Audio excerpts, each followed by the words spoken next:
Il-ġimgħa d-dieħla l-Gvern se jressaq fil-Parlament l-abbozz ta' liġi li għandu lan li jżid ir-rappreżentanza femminili fl-ogħla istituzzjoni tal-pajjiż.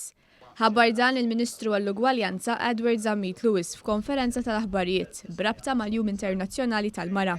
F'dan il-kuntest semma li l-Parlament qed jiddibatti abbozz ta' liġi ieħor dwar l-ugwaljanza. Kummissjoni ġdida dwar l-ugwaljanza u drittijiet umani li taħdem u li tagħti rimedji lill-vittmi. It-tieni hemm il-gender balance mekkaniżmu li fil-Kamra tad-Deputati tagħna mill-elezzjoni ġenerali li jmiss ikun hemm 40% tal-Kamra tad-Deputata mara mhux biex ikollna n-numru ta' nisa għaliex nemmnu li n-nisa jistgħu jikkontribwixxu iktar fil-politika u jista' jkollna Kamra tad-Deputati aħjar. Is-Segretarju Parlamentari Rosianne Cutajar qalet li l-ugwaljanza huwa prinċipju qawwi li l-Gvern jemmen fih.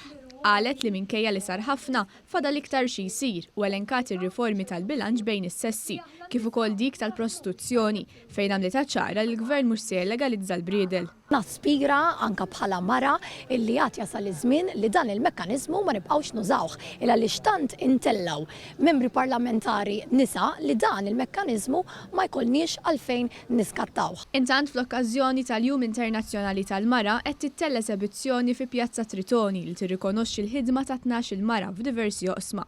Fosthom Helena Dalli, Agata Barbara, Joanne Kassar, Sara Esabe, Salvina Zrinzo, Jane Marshall, Dolores Cristina, Gianella De Marco, Claudetta Bella Baldacchino, Nicole Xiberras, Victoria Buttigieg u Marija Mikallef. Mart il-Prim Ministru Dr. Lidia Bela qalet li dawn in-nisa huma ta' aspirazzjoni għal ħafna. Qalet li fl-aħħar snin saru bosta kisbiet li mbuttaw lil mara. Fosthom it-tħul ta' child care xejn. Innotat ukoll li llum il-ġudikatura sott iktar nisa mill-irġiel. Jiena nawgura li ikonna aktar nisa bħal dawn in-nisa li pparteċipaw fis-soċjetà li jinvolvu ruhom aktar fid-dinja tax-xogħol u anke fil-ħajja pubblika.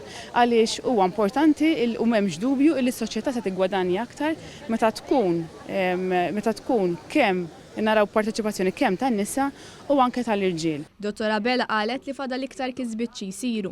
Fosthom dik li n-nisa u l-irġiel jitħallsu ndaqsa l-istess xogħol li jiżdiedu d-deputati nisa fil-Parlament u li tiħrax il-ġlieda tal-vjolenza bbażi tal-ġeneru u l-vjolenza domestika.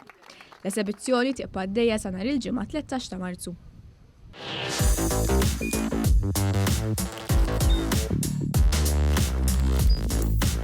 Idħol fuq one.com.mt u hemmhekk tista' tara l-programmi kollha li jixxandru fuq One permezz ta' One Play.